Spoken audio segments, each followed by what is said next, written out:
Warning. What you are about to experience may be considered, by some, to be shocking.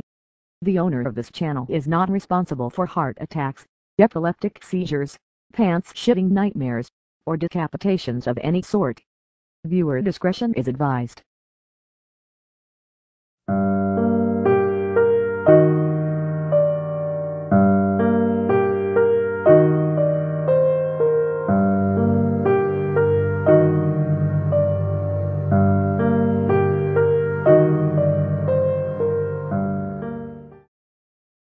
Episode 1. Smile.jpg. I first met in person with Mary E. in the summer of 2007. I had arranged with her husband of 15 years, Terrence, to see her for an interview. Mary had initially agreed, since I was not a newsman but rather an amateur writer gathering information for a few early college assignments and, if all went according to plan, some pieces of fiction. We scheduled the interview for a particular weekend when I was in Chicago on unrelated business, but at the last moment Mary changed her mind and locked herself in the couple's bedroom, refusing to meet with me. For half an hour I sat with Terrence as we camped outside the bedroom door. I was listening and taking notes while he attempted fruitlessly to calm his wife. The things Mary said made little sense but fit with the pattern I was expecting. Though I could not see her, I could tell from her voice that she was crying, and more often than not her objections to speaking with me centered around an incoherent diatribe on her dreams, her nightmares. Mary had Terrence apologized profusely when we ceased the exercise, and I did my best to take it in stride, recalling that I wasn't a reporter in search of a story, but merely a curious young man in search of information. Besides, I thought at the time I could perhaps find another similar case if I put my mind and resources to it. Mary E. was the sysop for a small Chicago-based bulletin board system in 1992 when she first encountered Smile.jpg and her life changed forever. She and Terrence had been married for only 5 months at the time. Mary was one of an estimated 400 people who saw the image when it was posted as a hyperlink on the BBS, though she is the only one who has spoken openly about the experience. The rest have remained anonymous, or are perhaps dead. In 2005, when I was only in 10th grade, Smile.jpg was first brought to my attention by my burgeoning interest in web-based phenomena. Mary was the most often cited victim of what is sometimes referred to as smile.dog, the being smile.jpg is reputed to display. What caught my interest, other than the obvious macabre elements of the cyber legend and my proclivity toward such things, was the sheer lack of information, usually to the point that people don't believe it even exists other than as a rumor or hoax. It is unique because, though the entire phenomenon centers on a picture file, that file is nowhere to be found on the internet. Certainly many photo-manipulated simulacra litter the web, showing up with the most frequency on sites such as the image board 4chan. It is suspected these are fakes, because they do not have the effect the true Smile.jpg is believed to have, namely sudden onset temporal lobe epilepsy and acute anxiety.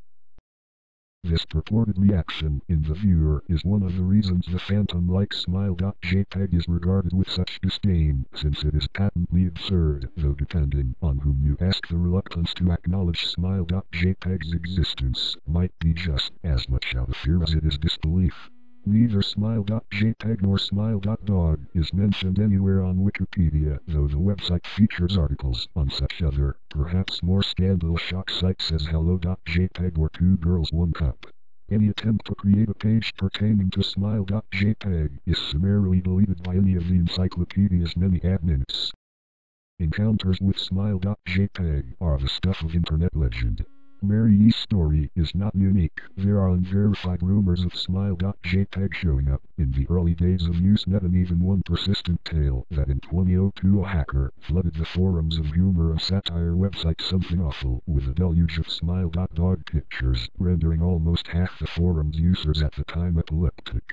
It is also said that in the mid to late 90s, that Smile.jpg circulated on Usenet and as an attachment of a chain email with a subject line Smile. God loves you.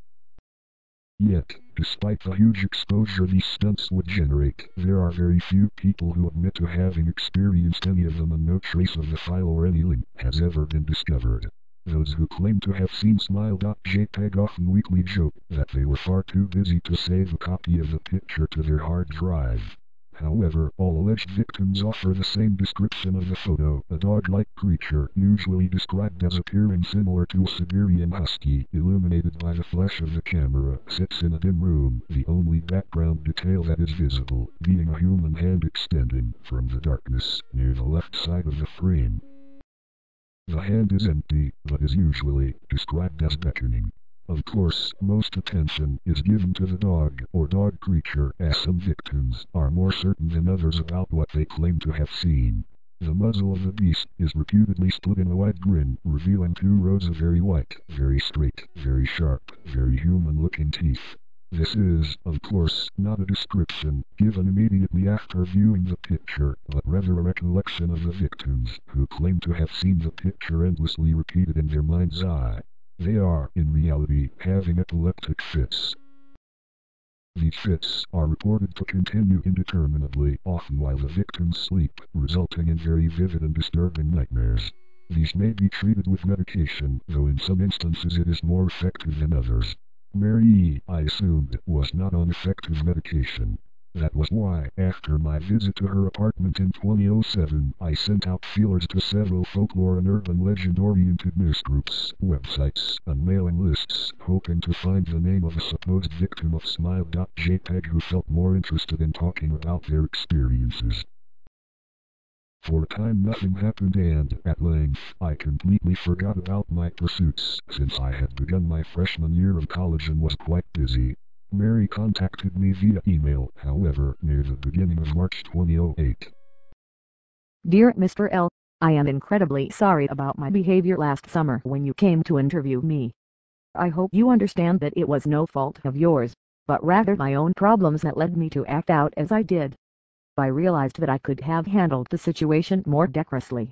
However, I hope you will forgive me. At the time, I was afraid. You see, for 15 years I have been haunted by Smile.jpg. Smile.dog comes to me in my sleep every night. I know it sounds silly, but it is true. There is an ineffable quality about my dreams, my nightmares, that makes them completely unlike any real dreams I have ever had. I do not move and do not speak. I simply look ahead, and the only thing ahead of me is the scene from that horrible picture. I see the beckoning hand, and I see Smile.dog. It talks to me. It is not a dog, of course, though I am not quite sure what it really is. It tells me it will leave me alone if only I do as it asks. All I must do, it says, is spread the word. That is how it phrases its demands. And I know exactly what it means. It wants me to show it to someone else. And I could. The week after my incident I received in the mail a manila envelope with no return address. Inside was only a 3½ inch floppy diskette. Without having to check, I knew precisely what was on it. I thought for a long time about my options. I could show it to a stranger, a coworker. I could even show it to parents, as much as the idea disgusted me. And what would happen then? Well, if Smile.dog kept its word I could sleep. Yet if it lied, what would I do? And who was to say something worse would not come for me if I did as the creature asked? So I did nothing for 15 years, though I kept the diskette hidden amongst my things. Every night for 15 years Smile.dog has come to me in my sleep and demanded that I spread the word. For 15 years I have stood strong, though there have been hard times. Many of my fellow victims on the BBS board where I first encountered Smile.jpg stopped posting. I heard some of them committed suicide. Others remained completely silent, simply disappearing off the face of the web. They are the ones I worry about the most. I sincerely hope you will forgive me, Mr. L, but last summer when you contacted me and my husband about an interview I was near the breaking point. I decided I was going to give you the floppy diskette. I did not care if Smile.dog was lying or not. I wanted it to end. You were a stranger, someone I had no connection with, and I thought I would not feel sorrow when you took the diskette as part of your research and sealed your fate. Before you arrived I realized what I was doing, was plotting to ruin your life.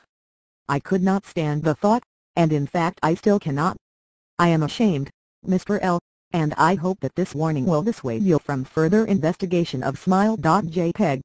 You may in time encounter someone who is, if not weaker than I, then wholly more depraved, someone who will not hesitate to follow Smile.dog's orders. Stop while you are still whole. Sincerely, Mary E. Terrence contacted me later that month, with the news that his wife had killed herself while cleaning up the various things she'd left behind, closing email accounts and the like. He happened upon the above message. He was a man in shambles. He wept as he told me to listen to his wife's advice. He'd found the diskette, he revealed, and burned it until it was nothing but a stinking pile of blackened plastic. The part that most disturbed him, however, was how the diskette had hissed as it melted. Like some sort of animal, he said. I will admit that I was a little uncertain about how to respond to this. At first I thought perhaps it was a joke, with a couple belatedly playing with the situation in order to get a rise out of me. A quick check of several Chicago newspapers' online obituaries, however, proved that Mary E. was, indeed, dead. There was, of course, no mention of suicide in the article. I decided that, for a time at least, I would not further pursue the subject of Smile.jpg, especially since I had finals coming up at the end of May. But the world has odd ways of testing us. Almost a full year after I'd returned from my disastrous interview with Mary E., I received another email. Hello. I found your email address through a mailing list. Your profile says you are interested in Smile.dog. I have seen it. It is not as bad as everyone says. I have sent it to you here. Just spreading the word. The final line chilled me to the bone. According to my email client, there was one file attachment called, naturally, smile.jpg. I considered downloading it for some time.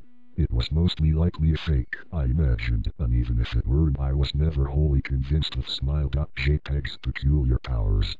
Mary E.'s account had shaken me, yes, but she was probably mentally unbalanced anyway. After all, how could a simple image do what Smile.jpg was said to accomplish? What sort of creature was it that could break one's mind with only the power of the eye? And if such things were patently absurd, then why did the legend exist at all?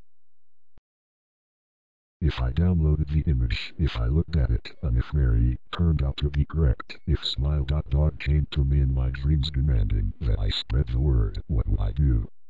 Would I live my life as Mary had, fighting against the urge to give in until I died? Or would I simply spread the word, eager to put it to rest? And if I chose the latter route, how could I do it? Whom would I burden in turn? If I went through with my earlier intention to write a short article about Smile.jpg, I decided I could attach it as evidence. And anyone who read the article, anyone who took interest, would be affected.